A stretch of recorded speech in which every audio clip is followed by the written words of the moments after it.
All right, we're going to forge ahead with part 1B of the lecture about On the Road to the Constitution.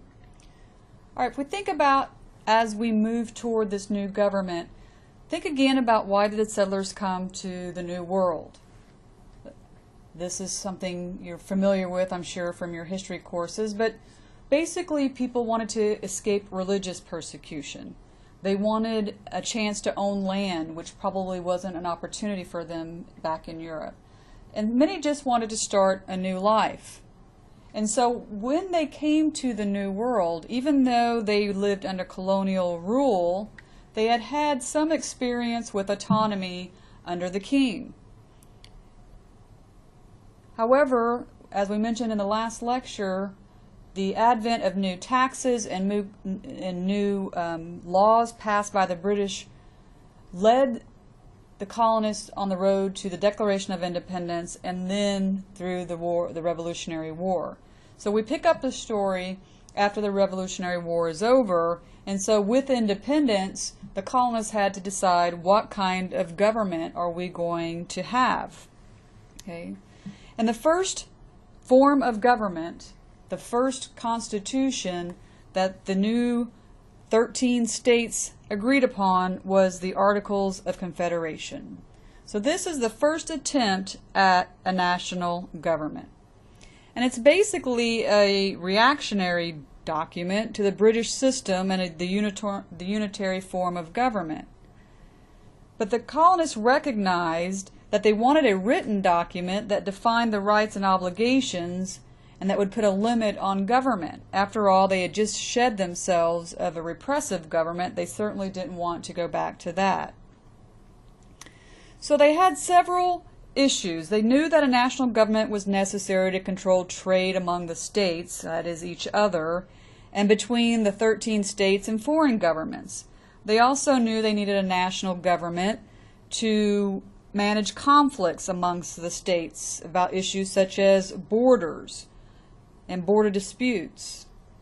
So several problems had to be addressed in order to accept the new Articles of Confederation. The first is that there was a fear of a strong national government. So what they created was a weak national government. There was the fear that some states would have more power than others in the national government. So they had to worry about how much power was distributed. So the solution, of course, was to create a weak national government. And this is when they came up with a confederation. So rather than a unitary form of government like they have in Great Britain or a federal form of government, what they chose was a confederation, which is a loose alliance of independent states. It was drafted a few weeks after the Declaration of Independence and adopted by a vote of each of the 13 states in 1777. Its goal was to try to link the states politically. So all power under the Constitution was vested or given to a single legislative body. So instead of a House and the Senate like we have today, under the Articles of Confederation there was a single legislative body called the United States and Congress assembled. Each state could elect 2 to 7 delegates, but each state only received 1 vote regardless of its population. So it's 1 state, 1 vote in the Articles of Confederation. In terms of what powers this particular group had, the Congress was given the powers to make war and peace, to enter into treaties and alliances, to establish post offices, to set standards such as coin and measurements, and to regulate the government's interaction with the various Indian tribes. In order to change the Articles of Confederation, it required a unanimous vote of all 13 states, and then the assent of each of the 13 state legislatures. So it's very difficult to amend the Articles of Confederation. The Articles stated clearly, however, that each state was to retain its, quote, sovereignty, freedom, and independence, end quote, and that every power not expressly given, that is, not expressly or written down, given to the federal government by the Articles was reserved for the states and the states alone. The closing of the Articles illustrated just how different that government was from what we presently are under. Their purpose, it said, was to create a, quote, firm league of friendship, quote, among the states. So if you had to summarize, what was formed was a weak league of independent states with some decisions made by a Congress. This is very different than what we have today. Okay? But certain facts about the Articles made it impossible for the government created under them to achieve their goals. And so we want to point out several defects. One major defect was there was no money that the federal government or the national government had, and there was no power to get it. That is, this government under the Articles of Confederation had no ability to raise taxes. The government could request money from the states, but the states were free to comply or not to comply, whichever they preferred. The members of Congress had very little power. They were selected by the state and the state legislature, and they could be recalled at any time if the legislature disagreed on what they were doing in the national government. There was no national judiciary. This is a third defect. There was no executive power in the form of a president as we know it today, a fourth defect. There was a president of the United States under the Articles of Confederation. His name was John Hanson. However, he basically served as a presiding officer, kind of like the Speaker of the House today. Well, what were some of the defects that were going on at the state level? Okay. So we have to think about what were the states doing? Before the birth of the Union, the power of government had been centralized to a large extent in the state's executive branches. There were colonial governors that had been appointed by the king. After the king was overthrown and we have independence and the new Union of States were born, major reforms were enacted by each of these different states, and so the state governments changed considerably. So think about how this looks. There's a national government under the Articles of Confederation, but each state, each of these 13 states had their own form of government as well. So state governmental power all over the Union, all over the 13 states, was shifted to what were called assemblies in the state. The executive branch, which typically consisted of a governor or a person called a president in the state, had very little power. You can see that since there was no executive power in the federal government and there was no real power seated in a person at the state level, the colonists and the new forms of governments that they were putting together after independence were very fearful of a strong single leader. Okay. So you had a shift of power to the legislative branch.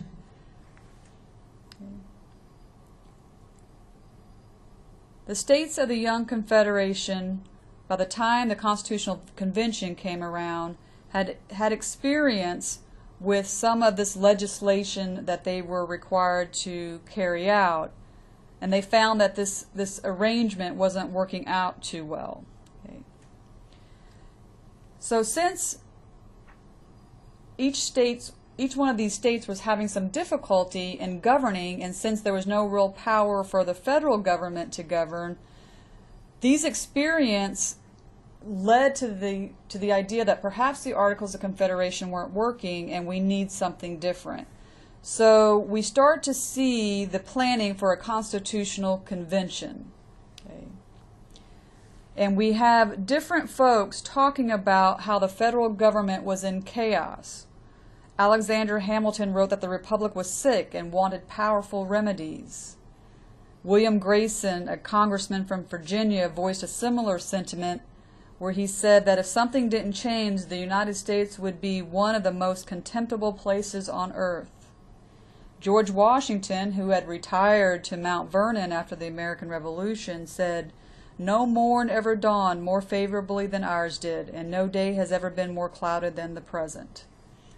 So there was trouble in paradise, if you will, because the states were floundering without strong leadership. The federal government, or the government under the national government under Articles of Confederation, had no power to tax, They had no real control over the states.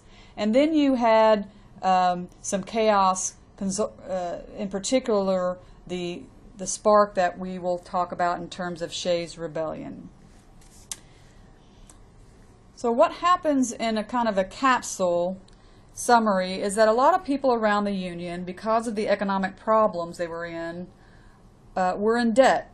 And so a lot of times people who were in debt had to go to jail. Massachusetts had the tougher laws than most of the other states surrounding it.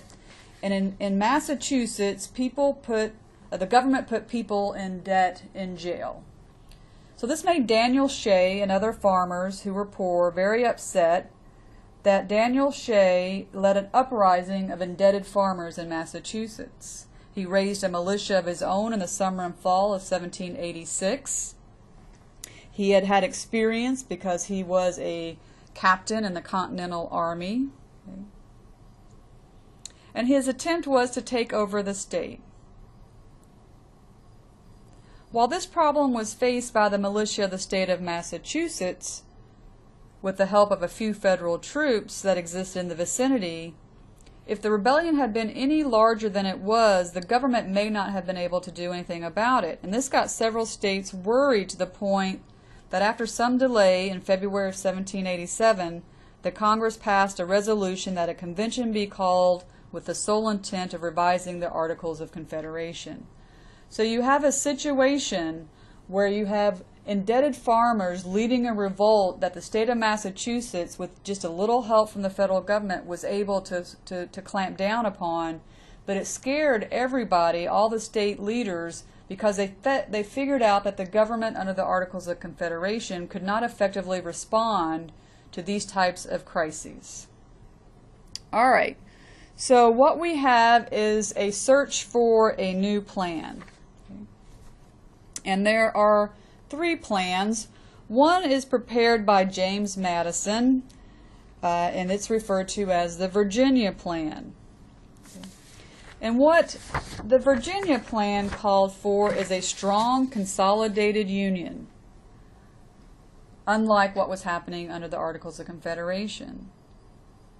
Madison proposed 3 major branches of government, with the executive, the legislative, and the judiciary. When it came to the legislative branch, Madison suggested we should have 2 houses. One represent on the basis of population, and the other would be directly elected, and members of that house would choose the members of the other from nominees by the state legislature. So basically you had a house that was proposed that was based on population, and another house where the state would be able to choose who was going to represent the state in this new government. In terms of the executive, Madison proposed that the national executive would be chosen by the national legislature. So once you had this national legislative branch figured out and had members, then those members would choose the president. And under this plan, the executive would be given some powers where he could execute the laws of the land. He could be, of course, impeached if he should be guilty of what was called malpractice. And he could veto legislation based upon his views, but he could be overridden by 2/3 votes of both the House and the legislature. So the Virginia Plan was significant because it didn't just try to revise the Articles of Confederation. It made radical changes. One of the most radical was the enlargement of the powers of the executive branch. Okay, so that's one plan. A second plan is put forth by William Patterson, and this is referred to as the New Jersey Plan. And this is different than the Virginia Plan in that what the New Jersey Plan sought was to only revise the articles. It was designed to give the federal government some powers that it didn't have before: taxation ability, the ability to regulate some trade. It also called for an executive that would be chosen by the Congress but could be removed at any time by half a vote of the state governors. But it only revised the Articles of Confederation, and it provided for only a single house with 1 vote for each state. And so why does New Jersey want this plan versus the plan that's put forth by Virginia, where you would have some sort of representation based on population. And this is the beginning of the fight between large states and small states. So I want you to keep that in mind. Virginia's plan called for 2 houses in the legislative branch, one that would be based on population. And the New Jersey plan, there would just be a single house in the legislative branch where each state got 1 vote. Okay. Then there's a third plan, and this plan is not mentioned in your book, but it's the Alexander Hamilton plan. It was the most extreme proposal considered at the convention because it called for the strongest of central governments. He stated that the general power of the national government must swallow up the state powers, otherwise it would be swallowed up by them. His plan is very close to what is used in England today and what might be considered a unitary form of government. Some sources go as far as to say that he wanted a monarch, nobles, a senate, that members of which could have a lifetime term. Well, as you might imagine, this particular plan was not received very well. In fact, it was so extreme that it was not supported by any of the other delegates at the convention. So what you really have is a decision between the New Jersey plan and the Virginia plan. All right, so there's a couple of compromises to consider. Okay. One is called the Connecticut Compromise, but we know it more by what is called the Great Compromise. And this is the compromise that you'd have 2 houses in Congress, one based on equal representation that would satisfy those in favor of the New Jersey plan, and then one based on population, which would satisfy those who were in favor of the Virginia plan. So this is how we have 2 houses in our Congress. We have one, the House of Representatives, that's based on population, and the other, the Senate, is based upon based on equal representation, where each state gets 2 senators regardless of how big your state is. So that's the Great Compromise or the Connecticut Compromise. There's also the North-South Compromise, or otherwise known as the 3/5 Compromise, and this is the issue with slavery. Okay. For every 5 slaves would count as 3 persons for the purpose of population. And then there was compromise over the nature of the presidency. Remember, the Virginia plan wanted to give the new executive far more power than the New Jersey plan, but not nearly as much power as Alexander Hamilton called for. What was decided upon was how much power, how the president was going to be elected. We'll talk about the Electoral College in coming days, but this was the nature of the presidency. They did not set a term limit. That would come later. The president would have more powers, and the election would be through the Electoral College. All right, then we had to worry about how could we get this thing ratified. So there was a debate between what are called the Federalists, who were in favor of the Constitution, and the Anti-Federalists, who were opposed in its current form. So who are these different groups? Okay. Well, the Federalists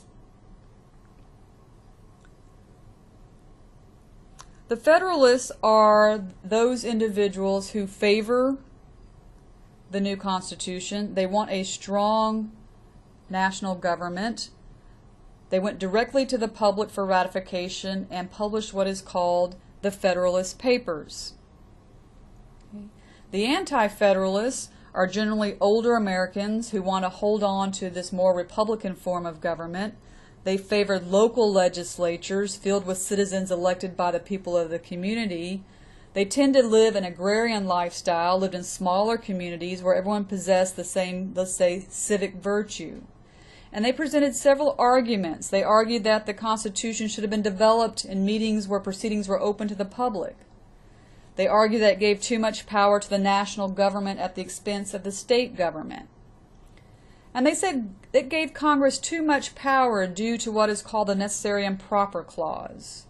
And it didn't include a Bill of Rights. This was the big concern. Of course, the Federalists took to ratification process by publishing the Federalist Papers. And so you had Alexander Hamilton writing about the executive. You had James Madison pictured here in the center, who wrote about the legislative section of the Constitution. And you have John Jay on the right writing about the judicial aspect of the new Constitution. And John Jay would become the first Chief Justice of the Supreme Court. And so the Federalists wrote down their arguments that they mainly favored a strong federal government where we would have a trustee form of government, where we would elect others who we trusted to represent our interest, and this was the role of the elites in society. So the Anti-Federalists, of course, opposed the strong central government.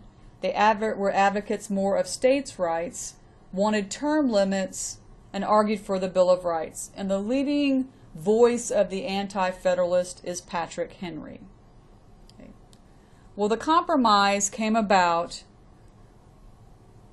when the Bill of Rights was provided as a solution to many of their concerns. So upon ratification, it was agreed that the first order of business of the new government would be to enact a Bill of Rights. And the purpose of the Bill of Rights, of course, is to ensure the concept of limited government that we had talked about in the first couple of lectures. That the colonists who are now living in an independent state wanted to make sure that they had freedom, liberty, in their pursuits of their economic and political dreams. And they did not want a strong government that would interfere with them politically or economically.